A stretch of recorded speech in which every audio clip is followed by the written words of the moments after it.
what's up guys, YUGIOH. Welcome to the channel if you're new. I got Alex here in the background. He's new to the channel. Locally, I've known you for what, a month now, maybe? Well, about like a month or a month. Yeah, a month. And he's gonna do some profiles for us tonight, so you'll see those later in the week. Today I got Swordsoul Classic with the hand traps again. I know we did the going second variant earlier in the month, so if you like that, you can check that out. I do have the side deck today too, and then some new ratios in the main. So let's get straight into it. All right, starting off with the main deck, we got the 3 Swordsoul of Moyi. She's definitely mandatory at 3 of. Hoping we get support this year. That'd be crazy. This deck is now released as of late 2021. So we have 2 full years. So I think it's due for something maybe. 3 long one. That's your extender. I also like to go into him first to play around anything because you can make an instant Baron. And then you want to do that off rip anyways in case you have to do Ashina plays, which lock you into worms. So you want to get the Baron out of the way. 2 Taya. 1's not enough. 3 is too much. 2 is just right. Ruben loves when I say that. 3 Ecclesia. She's one of the reasons why this deck is just inherently so good going second. Being able to cyber dragon herself out and just go into 1 for free. It's kind of like Ash Bait too. Just really nice. I've seen people play 2 of her, but not for me. I think 3 of is just really nice. And if I was playing 2 of, I would have 1 in the side deck so I can have 3 going second. To round off the Swordsoul package, we got the 3 Emergence and then the 1 Blackout, all broken cards. Blackout, of course, only play 1 because it's searchable. Some people do play 2 of, but yeah, 1's fine. Emergence, if they want to do some consistency hits to this deck, if it ever gets support and gets really good, you'd probably just limit or semi-limit that, kind of like, you know, Sprite Starter or something like that. For the Tenyi package, playing some different ratios this time. This seemed to work out for me quite well. We got 3 Ashina, still standard with 3 Ashina. Just literally the best one.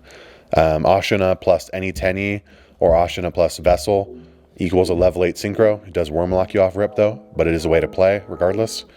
3 Vishuddha now, kind of liking that a lot more, especially with how many hand traps we're playing right now, but I'll get into that later. Then 2 Adhara, still on 2. And then we're playing 2 Vessel. No circle this time, no water Tenyi. Just not really liking it right now. Seems kind of underwhelming.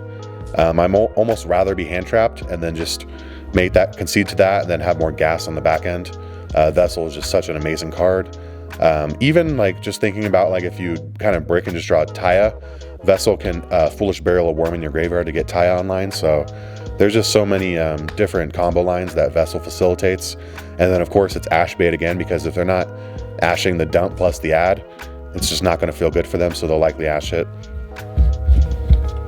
All right, moving into the hand traps. Let's do hand traps first. Like I said, we'll talk about this now that we're here. So I'm playing 3 Ash and 3 Ogre, 3 Droll, and 2 Imperm. I am going to probably go to 3 Imperm and 2 Ogre, so you can take note of that now. I really like Imperm because it obviously plays around talents and thrust. Not interacting as a monster effect is pretty nice. It is weaker this format, just because floodgates are not as prominent. Being able to shut off a column before gave it more value, but you can still negate some stuff. I was able to negate a Fateful Adventure in the column. Some people are still playing that, like in the Centurion build, so it's come up for the column negate as well. With that being said, Droll, best hand trap right now in my opinion. You got to play 3 of it. It's not great against Shifter, of course, but you got to see it. There's so many decks that auto lose, especially the Fire King Tri-Brigade deck. This deck has a tough time playing Appaloosa, which is why we're playing the Ogres as well. Appaloosa is once per chain, so you can pop her, but also Droll makes sure that they never get to any of that, and they can't set up the Appaloosa. So again, reason why we're playing maxed out on the level 7 Tenyis. As you know, there are free special summons if you control no monsters or only non-effect monsters. So you can get out level 7, and then worst case scenario, you have 6 normal summons if you don't want to use them in hand traps, and make an instant Baron, or a Changing, or whatever level 10 you want, but likely Baron. Alright, so that's it for the hand traps. If I didn't explain that well enough, or you think something else should be played instead, let me know down below. Always looking for suggestions. And then to round off the deck, the consistency cards, we got 2 Pot of Desires and 2 Tactics Talents. This card's literally broken. If it wasn't once per turn, I'd play 3, but I don't really like playing too many cards that say once per turn, unless they're auto win cards. And Tactics Talents, a lot of people play around it. I don't think it necessarily is an auto win card. It's definitely a good card, but I don't want my hand to be clogged. If you use like the deck simulators for like drawing cards, you start to get more into the logic behind why deck building is the way it is. But once per turns at 2 of, not as likely to see them. And if you see 2, oh well. But 3, you're likely to see 2. And that's not just confirmation bias, that is literal math. All right, so for the extra deck, we got 2 Monk of the Tenyi, 1 Shaman, 1 Yazi. You got to play that. It came up for me this last week because they got rid of my token somehow, and I just had a long one on field, and I was able to normal summon the Adhara and go into Yazi. That's not typically how you'll make it. Typically, you'll make it with the Taya, banish a Swordsoul spell to lower level by 1, but yep, it's still there. Remember, the long one plus Adhara makes it 2. Double Chichao, such an insane card, but 2 is just fine. Double Baxia, not once per turn. That's why we play multiples. Really good card right now too with Fire Kings, because it doesn't destroy, just shuffles back. So Baxia just getting so much value there. I love the summon from graveyard effect too. Baxia is just broken, to be honest. 1 Draco Berserker, another really good card, but it's mostly there because it's an extra level 8 outside of your Chichao or Baxia when you're warm locked. So it can generically just be a game winner as well. It can attack, gain attack, and then attack again, so that comes up. Drageye, I know a lot of people have cut this lately, but I wouldn't cut it. If I did cut it, and I had to cut it, I'd play a 3rd Monk. But honestly, I've been considering cutting this card instead, but it stays in. I don't make it enough. It's an auto-winning, it's Pearly, it shuts off all lights. It's Pearly, Exeter, any of the rogue like light decks you want to have this against. It's your player on Nibiru if you're not going to long, or Baron through long one. But yeah, I just don't make it enough. You do commit a lot to it, trying to play around Nibiru. And then we have the level 10s. We got the 1 Changing. Card's insanely hard to out. And he's just really annoying, being able to banish cards every turn. Trigger effect once a card's banished. And he's just a huge tower. If you be destroyed by a card effect, you can banish the card instead, which triggers his other effects. So he's amazing. Q-Ching Longwan. You still want to play this because it can really annoy certain decks. I noticed it was strong against like the Kashtira matchup one game. Just being able to hit face-up continuous spells when they activate as well is pretty strong, and be able to burn them a little. But also in a simplified game state, when you know you don't play on Nibiru and you don't have to go into Baron, being able to summon Q-Ching Longwan and then get out your other synchros to start drawing is just really good value right there. And then the double interruption, it's stronger than you'd think. All right, then we got the 1 Baron. Regardless of what I said about these 2, Baron's the MVP of this deck when it comes to level 10s. It's Baron, Chichao, Blackout. You know the standard lines. Then try and draw as many hand traps as you can. Then the 1 Psychic and Punisher. It's come up for me so much lately. And then a lot of people don't even play this.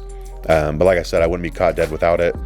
The fact that you can have a token on field after they've removed everything, or banish a Blackout to get a token, however that may be.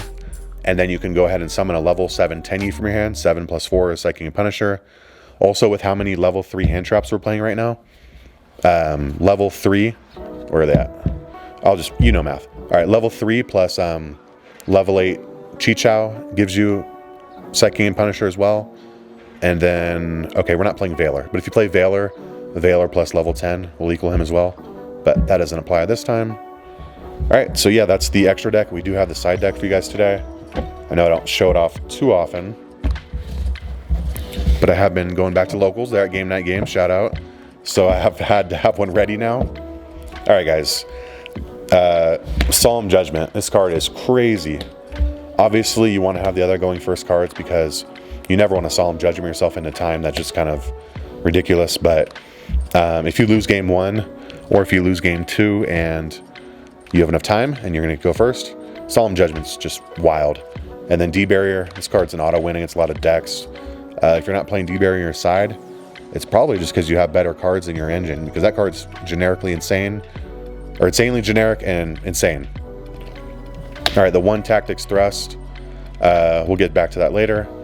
The 3 Evenly Match, the Semi-Limited Lightning Storm, and 3 Dark Ruler No More.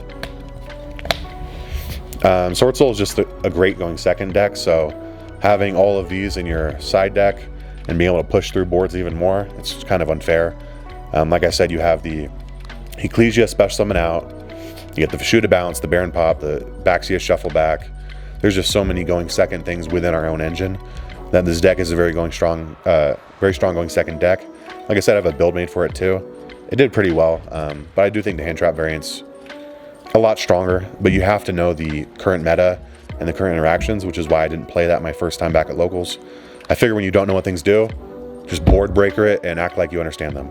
Like, you can literally just let them combo off and just board breaker them. So, but yeah, going second, extremely strong. Tactics thrust, like I said, it's a one of.